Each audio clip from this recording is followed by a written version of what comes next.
Welcome to Black Businesses Matter, a podcast about why Black businesses matter and the benefits of collaborating and advocating for Black businesses to drive impact. Each episode will cover legacy, hope, Black joy, funding sources, cultural shifts, equality, and so much more.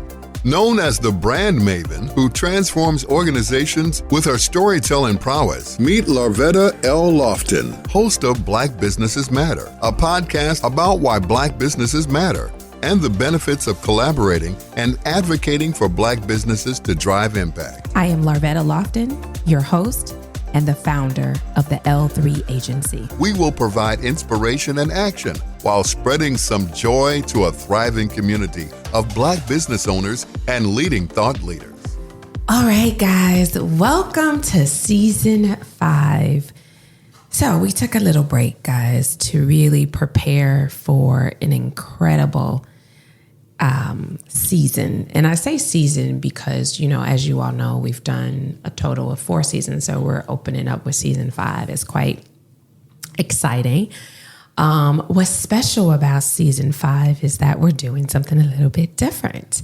So you all don't know the person behind the scenes that really makes this thing work. She is the associate producer and she is the assistant AE for the agency. Her name is Katori Shepherd. And so she is going to ask me some questions because this episode is all about me. And I'm a little uncomfortable because I'm normally interviewing other people and getting their feedback and really building on storytelling. So now I have to sit in the seat where someone else is asking me questions. So I haven't heard the questions, but what I will tell you all is just sit back because we're going to share with you some of the highlights of season 5 that's going to happen.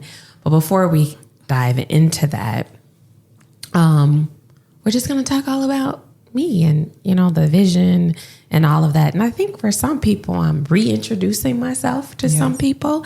And some people I am, this is your first time meeting me. So I think you're in for a treat. And so sit back and listen and have some fun. And definitely, we're going to talk about this. Leave us a review. Tell us what you think about this season and think about me sharing myself with you guys. Okay.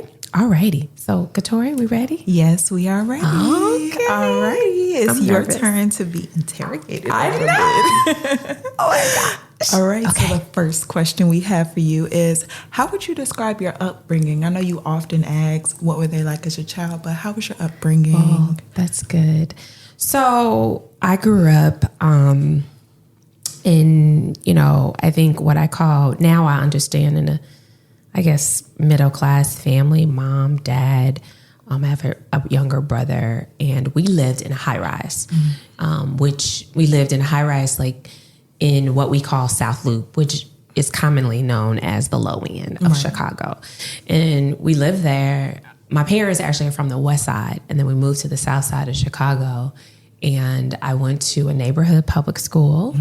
I went to a high school. I did not go to the neighborhood public high school. Which high school did you go to? I went to Mather High School. Okay. And most people don't know that about me because it's not one of your top high schools, right? And so it was in a Jewish community. It's in a Jewish community. So it was quite, I will tell you, it was scary to go to high school because I lived in a predominantly Black area, right? All Black, not predominantly like all Black. And then coming from a grammar school that was all Black. Well, it was predominantly Black. We had a few others. And going into a school where it was 3% Black. Yeah. But it's good because you learned how to navigate at an earlier age. It kind of made it easier for you to navigate the professional world. I totally agree. And from an upbringing standpoint, I really want to say, grew up in the home where, my mom was big on faith, going to church, so that was us on Sundays. And we were a small family, right? Because my dad is originally from New York. And so his family lived in another state. So we did a lot together, just the four of us. And he used to say, it's us against the world. And, you know, we had cousins on my mom's side, my grandfather and stuff like that. But because my mom is from the project. So my grandfather still lived there and we visit when I was a child and when I lost him in 8th grade. But very much I like to think we were like the family that everybody wanted to know. And not because we were there, it was just, we were that, I guess for people they didn't see a mother. I don't know what it was, but everybody knew. It was the ideal family. It was what you would But see. it was very toxic. Let's be clear. I don't want to understand. It was loving and toxic. Yes. Can you have those two things? Yes, you can. You can. Because there's love there, but sometimes you don't know how to express it properly. Correct. Yeah. So it was a lot of that. And both my parents are still here. So that's a blessing. Yeah, that's a blessing. Definitely. And then next, like segueing into that, what outside factors contributed to the person that you are today? Like, when did you become Larvetta Loftin? When did you think that you became her? That's good. So I will say it came when I went to Clark Atlanta University because I did not like my name. Oh. Okay. Why? Because I grew up with Helens and Joyce and all beautiful names, right? But Larvetta. Right. And so I was like, ugh. So I struggled because I went to this predominantly Jewish school that didn't know how to pronounce my name. Right. So I think I didn't have confidence in kind of like my name. And my name is actually, I was named after my grandmother. So my mom's mom, she passed away when my mother was 9. And I inherited her name. My mother wanted to keep her name within the family, which has been a blessing today. But I think the outside influence, going to Clark Atlanta University, I first went to Southern in Baton Rouge, but I really, really, really wanted to go to Clark. And I think when you said outside forces, one is my family has always, for the most part, allowed me to be who I am. They have words to say. However, they let me explore my dreams. And so when I said I wanted to transfer and go to Clark Atlanta, they were just like, you need to put a plan together. And I did. And I went as a sophomore, put a plan together, saved my money, and I transferred to Clark Atlanta. Wow. And it was there, my professors recognized me as Larvetta. They recognized me as this Black woman. And I felt like I was Black and proud. And let me say this, and people know I love Atlanta. And because when I'm there, I'm seen. And that was, I think, pivotal for me, which is probably why I'm always connected to my alma mater, because they saw me, right? And they saw me as, working in radio, working in, being very active on campus in what I wanted to do. But the one part that I say is that it was so many like, here I am in this, again, I thought we lived pretty poor personally, but as I learned, we weren't, right. And that whole thing of middle class and that, I was like, oh, maybe we were middle class. But in my mind, we couldn't afford everything. When did you come to that realization? You know what? Believe it or not, it's really interviewing people that I really discovered it, because our lights were never cut off. We never not had food. And when I learned that people were like, and like my own pastor talking about mayonnaise sandwiches, I was like, I never grew up with mayonnaise sandwiches. I don't know what that looks like. So I'm like, wait a minute, maybe we want and people were like, you had a car? We had a car. We lived in a building that had a covered garage, a covered, it was things that you think are just like the basic necessities. Correct. Yeah. But I guess, living close to the low end, you would see other places and you're like, why we don't live like that? Yeah. So I think from that standpoint, and so literally as I really reflect, I think my experience at Clark Atlanta really is what made me, because, I had a t-shirt business and, they really helped us and shaped us that, the way to design a life is doing what you love to do. And so I think that was a thing for me. And I've always had this entrepreneurial spirit, even when I was 12 or 13, doing babysitting and all that good stuff. And then going away to school and discovering I can make money and I'm short and I can do this hustle to make, ends meet with my parents. So, and both my parents didn't go to college. So I am first generation. Right. My mom went to junior college. My dad didn't. He got his GED. So from that standpoint, I was the first. So I was also introducing my family to something else, right? Something that they have never seen. So I think that's why my college experience became influential, because I was also introducing it to my family. With that, what inspired you? You said you always had that entrepreneurial spirit. Where do you think that comes from? I think it comes from my parents, honestly, because they were always hustling. Yep. My dad was always hustling. We had an ice cream truck. We had a moving truck. I mean, not scalable, right? But just like, let's something hustle. that you created. Correct. Yeah. He would hustle. Hustle all kinds of stuff we did. And then, my mother was a planner. Like, she was always like, what's our plan? Like, what's our plan? And so I think together, that's where, and again, this is me reflecting back, because parts of me is like, but then I'm going to tell you this, because I lived in this high-rise building that was all Black with, working class families and professionals, there was a daycare center in the building. Black woman, right, ran the daycare center. She and her husband. That was my entry. Like, I saw this. I went downstairs. I introduced myself. Can I work for you? Like, I was surrounded by it, that it was like, and, I'm seeing them. They lived in the burbs and they were coming to the city. So I was looking at them like, man, we can do this. Like, I can do this. Yes. And so that's the way that I saw it. And so when I think of it from that standpoint, I say to myself, like,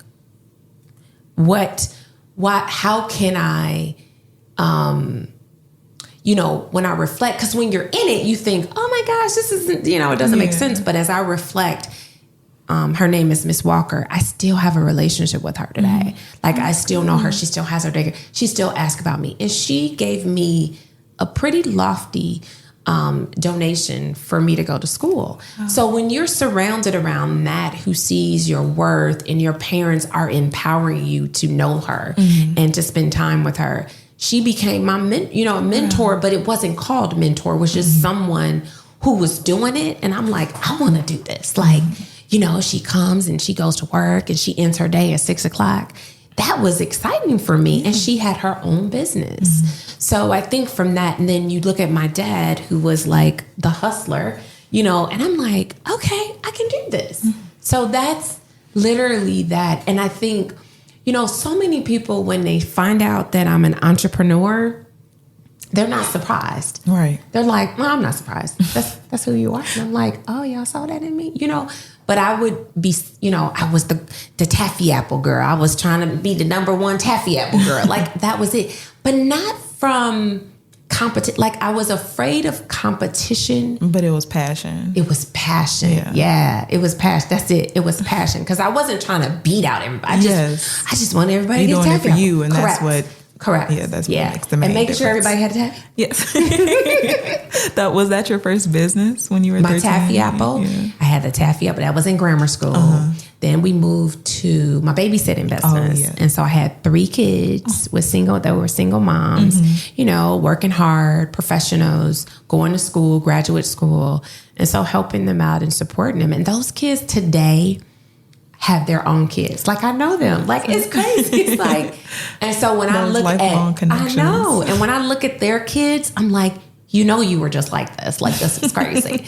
So, and their moms are still alive and well. And so they trusted me at such a young age to care for their kids, And my mother was there watching it. Like, she was overseeing and making sure, I'm making sure they do their homework and feed them and things like that. So, never was I, and I even asked them, I said, did you? It was like, no, we liked you as a babysitter. So, I think I did all right. It's a testament to your spirit, though. Yes. I'll take that. When the kids tell you're cool, I always say that you're really cool, because they're honest. Because they're very, very honest.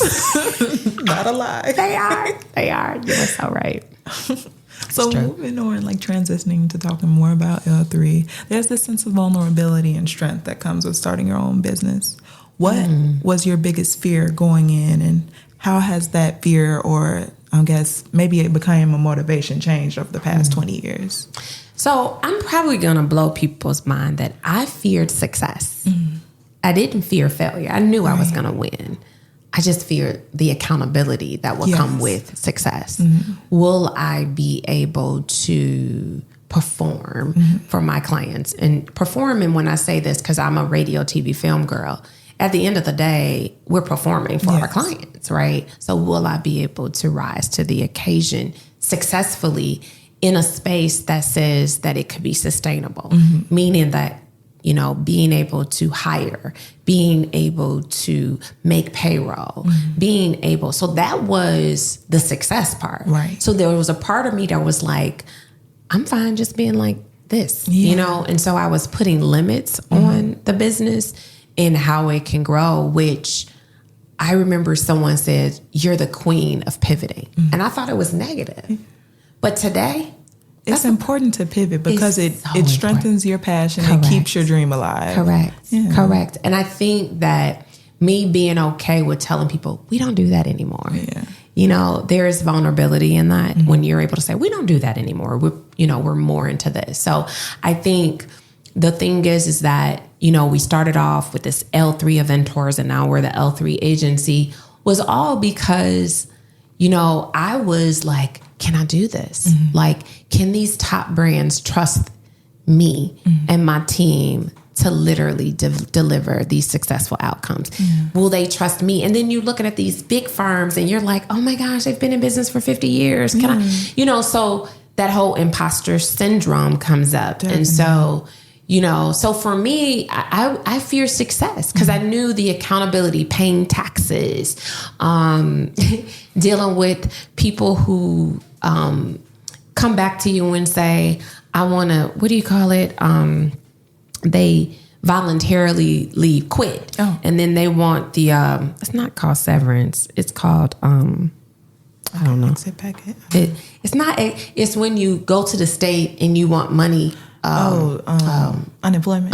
Yeah. But you know, so you're thinking about that because you're caring, or someone using your name and defaming your, you know, your agency. Yeah, like, because you're really just putting your whole self out there. You're putting your whole self out there. So for me, it wasn't failure. It was just like, am I okay with the success and that comes with it? And crazy enough, my pastor said, I want to be known as someone who isn't, you know, doesn't have a tainted view. And when I say tainted, meaning that people are not walking around like, you know, she didn't pay me, or that, you know, or, you know, she didn't deliver. I never wanted that. Like, I didn't want scandal from a business standpoint, like business scandal, and be a part with someone who's, you know, not aligned to who I am. So I think that's important. So much so, I have to tell this story because you just prompted. I don't want to use his name, but I guess I can use. So a very popular R&B artist out of Chicago who is currently in jail. Y'all know who that is. I don't like to give names. I know, right? We're all like, So his team reached out to me. So I think it was right before pandemic. They were looking for a PR firm. Yes, a PR firm. And they reached out to me. I knew one of his management team members very well. I did some work with him, so I know him very well. So he came as, maybe I can bring Larvetta's team to the table, right? So he calls. And so he got caught in a scandal, so he needed some help. So I kind of walked him through, because we're, you know, colleagues and not, you know, this. But he also was unfamiliar to the ins and out of, you know, the artist. He knew, but even though you're in it, you don't really know everything because some stuff are just kind of happening. And so he said, Larvetta, they're willing to pay you X, and I'll just leave it there. And would you be, you know, I know. So there was, the first thing I said was, okay, wow. The second thing I said to myself was, I can't judge. I don't know. The media is saying one thing. You're asking me to help to shift that. That's what we do. We solve problems, right? So in my mind, I'm like, I don't know. Yeah. But then I sat with myself for 2 days, and that's what I do. I really take some time, self-reflection, pray, meditate, and have discernment. And I said, we are a company that is mission-centric and women-centric. Yes. And this is an artist that has, based allegedly, right? Allegedly is faced with things that impact young girls and women that would completely destroy and sabotage what I brought. Yes. But that's how I knew I wasn't motivated by money, right? Because there's some people that could take that on. They're like, oh my gosh, and you could become anonymous, like you could, but that's not possible for someone who's built a company in Chicago and people know me. So I was like, I'm not thinking that's gonna work, but that was a real thing. And even when I think I have a really great, solid advisory team of really good friends who keep me solid. And they were like, are you contemplating it? And it wasn't contemplating, but I was also seeing it as there could be a client similarly, not dealing with children and girls, right? But could be projected bad, but they need someone to share. Yeah, shift the narrative. Yep. So I had to look at that differently. And I think as a business owner, you have to, everything, you can fire a client, but you can say no to a potential client too. You don't have to say yes. But I think in that moment, so here's what happens from a relationship. I didn't want to sabotage a relationship I have and come back. No, I was like, give me a few days to mull over it. Let me think this through to see how this could work, and let me get back to you. Because if I said no, then I'm slightly judging on one side of the fence, not knowing the facts, even though we all can agree to some of those things. But as far as I'm concerned, this is still allegedly, right? And so he wasn't that. And so that was a time where I realized that we have the power to shape the narrative that we want people to know. And I was like, no, but those dollar signs were great. I was like, that could have really set us up, you know? But, all money ain't great money, and that's for sure. And all people are not great people for your company. So that's the other part of it. So it was just like, okay.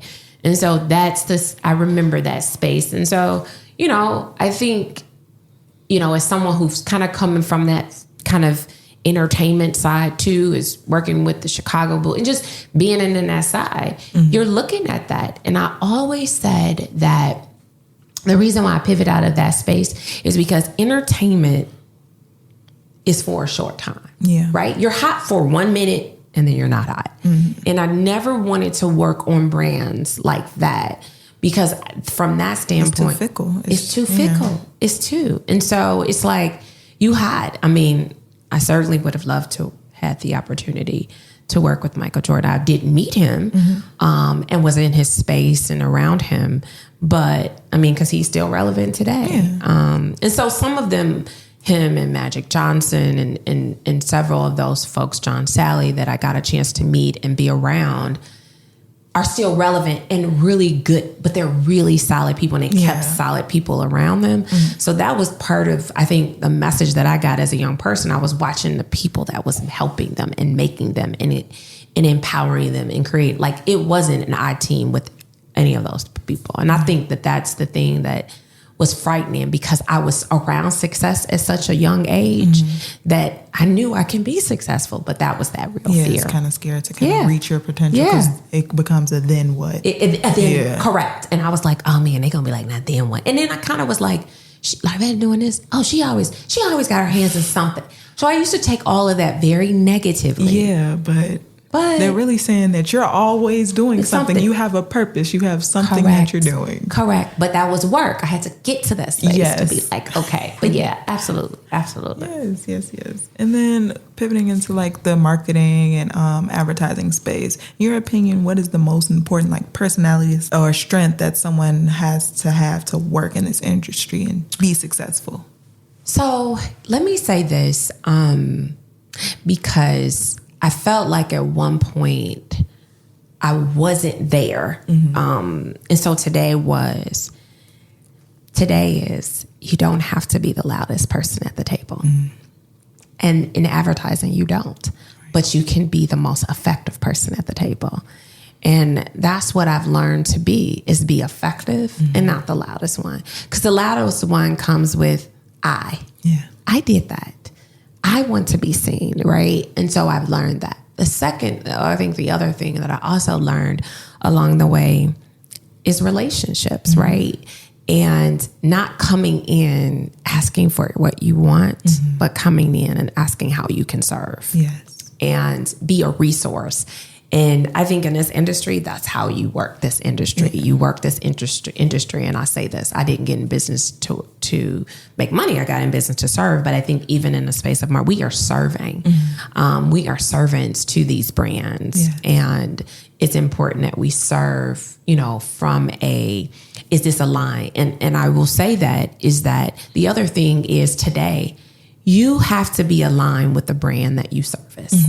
Because it's to me, it's harder.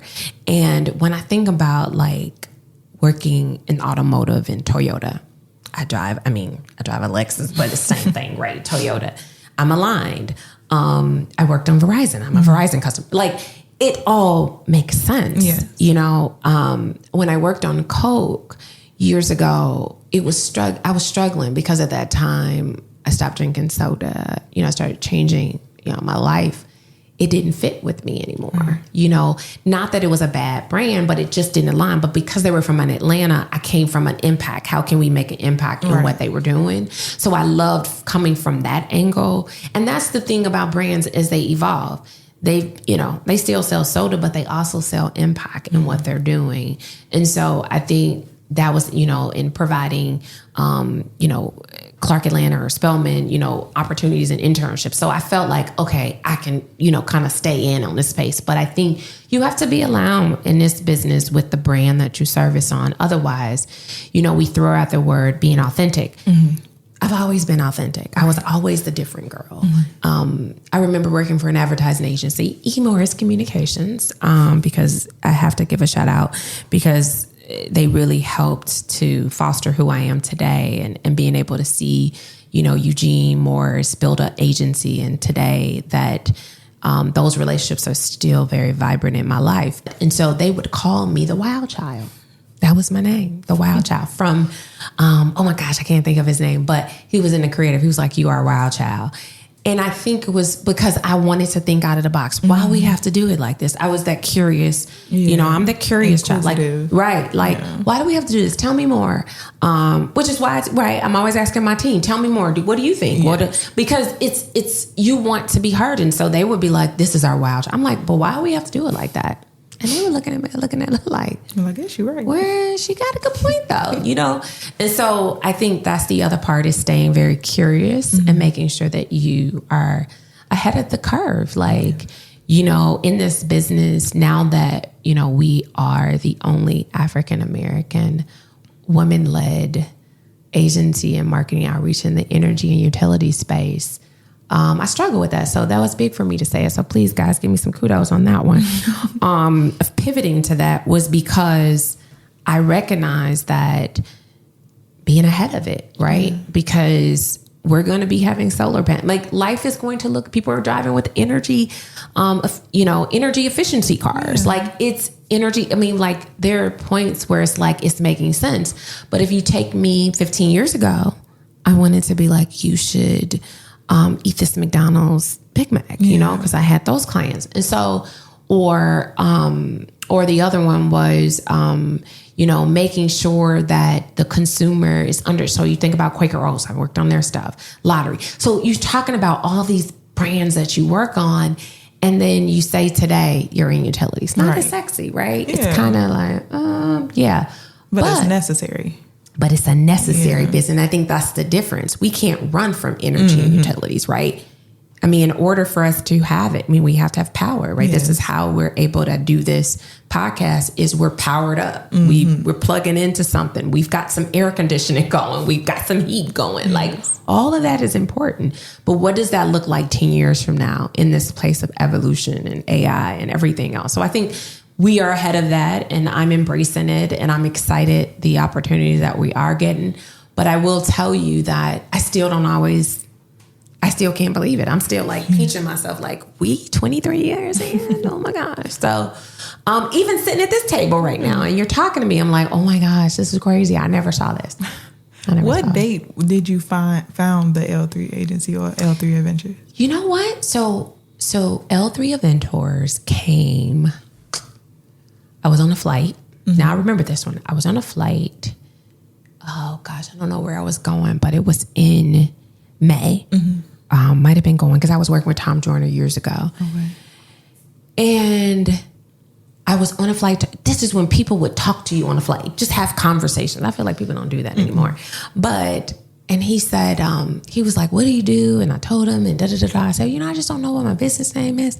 I said, I kind of want to be this, like, the entrepreneurs of everything, events and marketing. He was like, So, like, we dropped we create the EURs with events. And I was like, eventors. And then L3. My initials. And so that's where it came from. It was like in May of 2000. Oh, okay. And I was like, okay. And, as we evolve into L3, I think L3 was about 8 years ago. I think L3 came when we landed Verizon as we were the agency of record for them for the Midwest. And I had realized that we were doing so much work, not just events experiential, but we had started doing strategy work. Right. And I'm like, I want to get paid for brilliance, and I'm brilliant, and my team is brilliant. And I don't want us to just be limited to that. And quite frankly, we weren't making a whole lot of money there. So that's when I started to sit and was like, okay, if we turn with L3, we have the ability to build, we could have real estate property, we could have, it can make us more broad. Yeah, more diversity within the business. Correct. And not keeping us limited. So that's kind of where that came from. We are talking with Larvetta Loftin, the host and founder of the L3 agency. We're talking about how she founded it, how everything got started, and we'll be right back. Our weekly podcast provides inspiration and action while spreading some joy to a thriving community of Black business owners and thought leaders. So check out our swag at blackbusinessesmatter.thetl3agency.com. We're back with Larvetta Loftin. We're talking about how she founded the L3 agency and how the Black Business Matter podcast got its start. Yeah, it's crazy. 23 years. And I say this, and I'm still feel like I'm just getting started. Yeah. Definitely. You mentioned something earlier about how you form your relationships and how you know that you're there to serve first. You don't go in with your ask. How did you gain that confidence, knowing that you have something to offer them without asking something first? So I think initially I was this passionate girl that just wants to help. I didn't know that I could get paid doing it, right? So I will tell you, I have been really blessed to go to some Ivy League schools to help me to build this company. So I went to Tuck at Dartmouth. I'm actually a Shea Moisture Fellow. They gave me a scholarship to go to Tuck for 3 weeks. And it's like an MBA program for businesses. And so that was big. I went, all the way outside of Rhode Island, Boston, and was able to study with, some amazing business owners all across the world, not all over the world, and really understanding like this business and the business model. And I'll tell you something, as I was learning, it was like when we were taking classes, it was people saying it. You're just a servant, and embrace it. And then I also work with a VC firm in Chicago, and they really helped me to understand the core values, what I was selling, but using my superpower of serving, and really that. And then I also attended Northwestern for their program.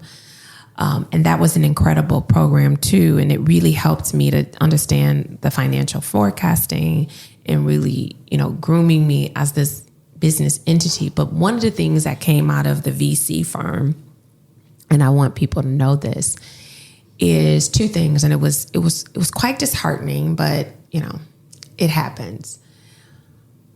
The VC said that I wouldn't get funded as long as I was continuing to be the face. So what they were saying was, you've got this personal brand running, and then you've got this company.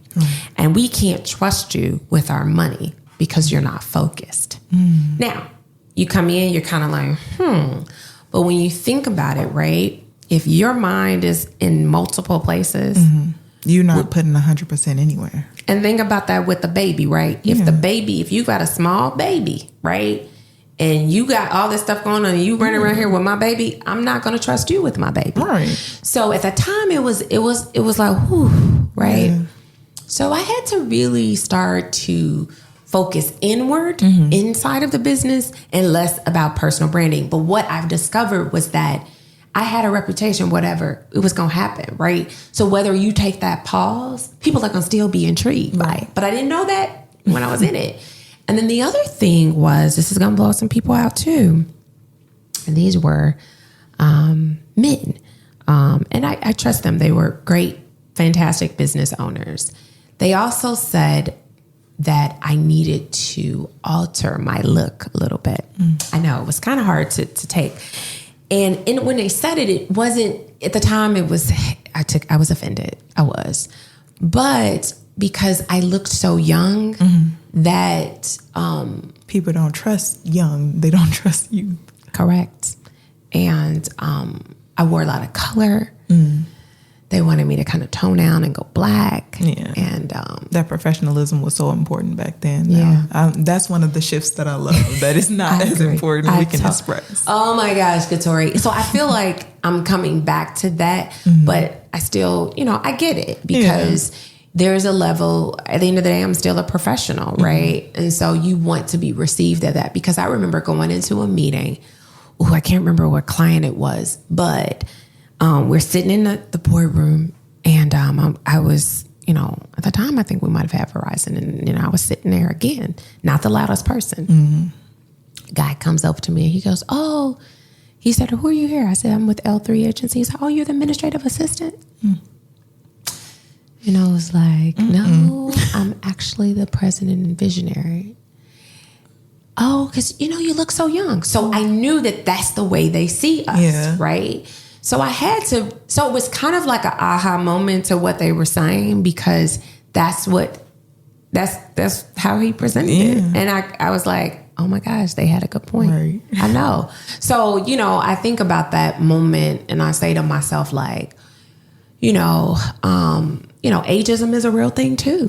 We run from, like, we don't understand that ageism, which is why I think with our company, we're culturally sensitive and understanding that age plays a very important role in allowing for us to have thought about it.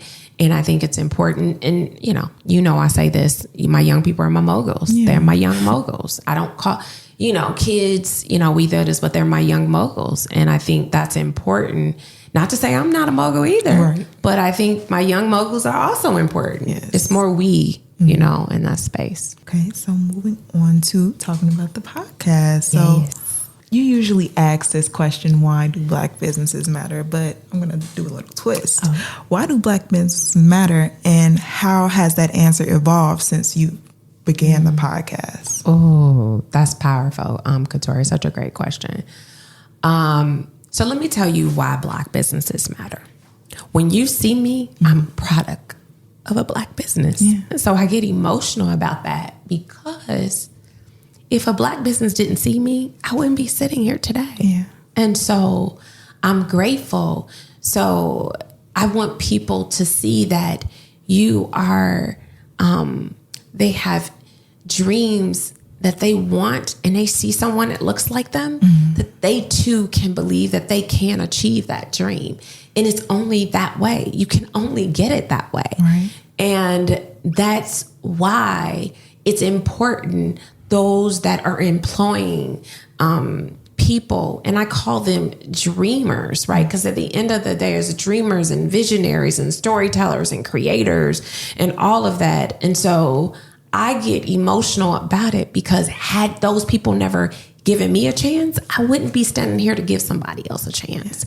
So that's why it matters. And when I look at when we say to ourselves that we have the ability to, most Black people, I'm not going to say all, employ Black people. Yeah. So when you think about that, and we used to say, you know, like, oh, don't go to that Black firm because they're not going to pay you, right? But the difference as a Black business is that we start off in a deficit. So we don't have the ability to pay at the same level sometimes. We don't have the ability to get the capital that we need to buy equipment. So we're already in a deficit. So the question is, we would say, well, you know, they're not going to really pay us. So when I say, why do Black businesses matter? They matter because they are in the position to be able to help their staff to become dreamers and storytellers and impact leaders. The list goes on. And so when you think of that, that's why it's important for people on the other end to make sure that a Black business is at the table, because what you have to understand is that Black and brown girl or brown boy get to see themselves. And so you get to make an investment into someone else's life that will forever be changed. Yes. And so how today is that when I ask that question, everyone has a response. Everyone has a different response, but it also has helped me to understand that that's what I need the world to say. We are not all the same. Right.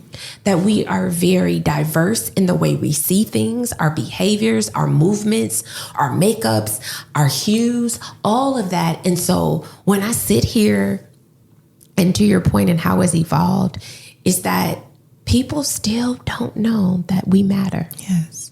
And that's the part that is evolved. Like sometimes you think when you work, so you're like, we're closer, we're there. No, we're just scratching the surface a little bit. And that's it. Because the reason why we're still scratching the surface is because, Kadori, we can have a business. And I was at a conference and this is what happened. We were in a business. There was what we call RFP, which is a request for proposal. And the guy said he came in, and it was a big company, so let's manufacturing company. And they knew that the RFP was $20 million, right? And I'm going to just say the general audience knew that Black business didn't. And they were bidding very low because they were unaware that RFP, that last person who had it, was 20 million. Wow. And they were coming into the door probably somewhere at about 5 million.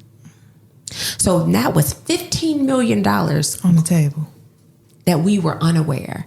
And so I say this today when you say why Black businesses matter. And I had this conversation today, actually a couple of days ago. When we are in position, us, people of color, are in positions and are educated and are aware of things, it is our responsibility to tell another person that perhaps you're too low. Or I've never heard too high. Right. Now that I haven't heard, but that you're too low. And so I think that it's important. So if you work for a large company and you're coming in as a vendor, and the last vendor, you ask the question, what did they get? And let's just say it was 70,000 and you coming in at 30 because you want the business. Right. Tell that Black business the last person was $70,000 and allow for them. And this is what I was taught in some of these Ivy Leagues. The other thing is go 10% higher. So if it's 70,000, add 10% and allow for some negotiation, or 15%, so that you can get back to where they are. And that's your selling point. Right. You're like, oh, the last person was getting $70,000, but we're going to bring this, or we're going to over deliver. Correct. Yeah. So I think that's the part of why, is because we're already at a deficit in every category, whether it's financial, every category. And that's, why I want, because I don't want people to ever say, I don't know any good, and I'm not even saying thriving Black businesses that people can log on and say, yes, I do. I know a few. Right. And they're all not, and again, I don't ever say or. But they're in beauty, they're in HR, they're in trucking, they're in real estate. Like we literally, most of us have worked in all of that and are leading the way. So I think it's important today. And so when people ask that question, I get chills. I'm like, oh my gosh, that's so powerful. And so, and Black businesses is our largest employer of Black people. Yes, definitely. And that's it. And that's it. All right. So our next question, being that season 5 is about wellness and beauty, what self-care practice brings you joy? Ooh. So now that I'm in a space of really practicing, because I really think my team, y'all are really good with, making sure that happens. Now it's when I'm able to connect to nature. Mm-hmm.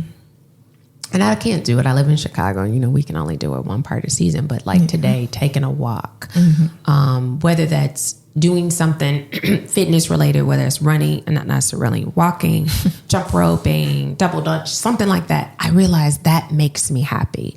The other thing that brings me some level of self-care that I don't realize is very helpful is just being still and listening to meditation. I'm learning to get to practice it. I'm not all the way there, but it does feel good. And then the other one is Pilates, because I'm able to I'm not on my phone. I can be still. Yeah, and then someone's instructing you, so you don't have to think about anything. Correct. That's the best part of it. Yep, I agree. Definitely. All right. So what's new for season 5? So season 5, guys, I am blessed because we have a new member on our team, and I'm grateful for that.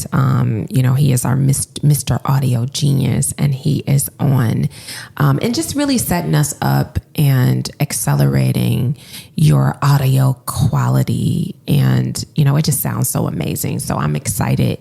You're not going to hear all of them. Some of them you're going to have it and some not, because we kind of started this different times, but nevertheless, you will see a difference. I'm excited about that. I didn't know that I would see this for us after over a year. I think, oh my gosh, we've got some guests that, are local and some are national. And I think it's really been cool. Like we're talking to wellness, not necessarily from, because I think wellness is kind of becoming like this new trend that I think people are monopolizing on. But I think we haven't seen wellness from Black culture. Right. And so seeing Black joy and Black wellness from Black wellness leaders who are intentional with making sure that they're creating products, services that come from that space. So I think it's incredible. We have had, I think about Michael, we have a Black men's line that, oh my gosh, he's just incredible. Yes. But while he has a Black, a men's fashion line, it came from wellness. Yes. It came from making sure that when Black men walk into the room that they are empowered for that job, that deal, whatever it is. And he built it from that start, not from the start. He's, to me, I think I told him, I was like, man, you are like the Black Gucci brand. Yeah. He's just that dope. So I think seeing that, and I think also we've learned that a lot of the wellness products from inside is people struggling with something and creating that product from it. But it's not all things that make you beautiful. Right. It's all things that make you internally feel grateful to feel this. In fact, one of the business owners, I got a chance to actually get her product. And it was a candle, but she's got a whole process. It was the red elephant. I got it. And so literally when I lit her candle, it shifted the whole room. Yeah, you felt the intention. The very intentionality in what she said she created. It wasn't just the candle from TJ Maxx, And so I think learning the story behind the wellness within our brands, I think for season 5, you're in for a treat in what you're going to hear. And what I think is should be no longer should we put this as a task. I think this should be a practice. And I think when you listen to that episode, you're going to hear people really leading and being intentional as a practice in a space of wellness. Right. Definitely. And then what are some upcoming projects or events that you're excited about? So upcoming projects that we have, always looking for new clients. So we're always meeting prospects and getting new clients to the table. I'm actually going to be on a podcast with a former guest of ours. And so I'm excited about being on his podcast. I can't share too many details, but we are building a really incredible partnership with a large brand with our podcast. And so we're going to be launching, we're going to feature some entrepreneurs for Black history with this partner. And guys, it's like it happened in May. I had the meeting and now they're super excited to partner with us to highlight their entrepreneurs, because that's, we talked about this, more and more positive stories have to be told. We're working on our next live event in September, where we want to talk about Black joy and AI and what does that look like in the space of culture? How does AI going to play a role in Black joy? And I think it's important that we're in the forefront of it. So I'm excited about that. We're actually bringing on some new people. Yeah. And so Katori and I are working on that and onboarding. So it's a little chaotic, but it's a good thing. Yeah. So we're building that out. So I'm excited to be able to do that. This year, we actually moved into a new office space. So that was pretty cool. Just being able to work out of there. So I think we've got some really cool stuff. I'm hoping this year with us will be one of our best years in revenue. I'm excited about that because we're bringing on all these amazing people. So we're looking forward to that. We also have I just want to say this. We have a capital partner who was our sponsor last year, Old National Bank, but they've been a capital partner and really helping our business with that. And I don't share, but, I'm really building out a new concept that would allow for some of these businesses to be in spaces where they can show off some of their amazing products. And then we'll have podcast studios. So we're excited about that. That's coming, but that's been in the works for a long time. So I'm hoping that will happen. The other thing I want to say, just because I'm from Chicago, and I want to say this, the fact that we got another Black person in the mayor as a mayor. And I think that's important to say, that I'm excited to see where Chicago will go with this new leadership. And so I want to bring that up, Brandon Johnson, because I think it's important. I was just recently reading something and I said, we have to understand that there's some level of progress, right? We have another Black leader in position in Chicago. And so we're looking forward to hopefully having him on the show soon and doing some things with him to really talk about, this Black business ecosystem and making sure that there is, equitable spaces in Chicago. I mean, we're a business now. We do business all over the world. So, we're just not Chicago. In fact, another thing I'm talking about, we're talking about some business in Canada. I think I talked to you. Remember we talked about that. So we're working on some work in Canada that I am like overjoyed over. Y'all don't sleep on Canada. Some great things coming. So 2024, we're working on that. The agency is partnering, was actually being considered for a major event there. So we're excited about being on the team for that. And so all good stuff that's coming after the pandemic. The blessing is we're still here. I will say this, Kajori, that I've learned that I thought that the podcast was just going to be for a short time. I didn't think that we would actually turn into this, because how I got business, or how I get business, through relationships, right? And through the pandemic, we weren't going out and we weren't meeting people, and I wasn't going there. So I said, why don't I just bring people to the podcast and connect with them? And that's how I get business. We are, but we're doing so much more. Right. So I think that's the part that is like, technology really does connect us all to foster those relationships. And we didn't know that. We knew it, but we didn't know the power that it brings. Yes. And so I think podcast does that, because what happens is a colleague can check out our podcast who lives in, let's just say, Omaha, right? To get a feel to who we are before they meet with us. Yeah. So it's just another touch point. I think people need to see podcasting as just another touch point for people to be introduced to your business. Right. That's the way I see it. Definitely. Well, how did it feel being in the hot seat? Well, it was a little different for me. I have to say, I mean, just looking at Katori, I'm over here like holding my hand like, oh my gosh. It was cool. I think I could get used to this. That's good. I think I could get used to this. Glad. So, and I know this was hard for you, nervous, but she wasn't. She just amazing and excellent. She really is. Because I realized that, you know, we get on and we're like, oh my gosh, I don't want to do this. But it really was. So I enjoyed this moment. I hope everyone enjoyed it as well, and will continue to keep listening to us and keep supporting us, keep advocating for us. Check us out on all of our platforms. This is where I get really uncomfortable, but I'm starting to get better with that. You know, check us out. We have Black Businesses Matter podcast, and our handle, we got to work through that, but we're working on that. But our handle, the L3 Agency, really produces some really great content. And our associate producer who works on the marketing side handles a lot of that.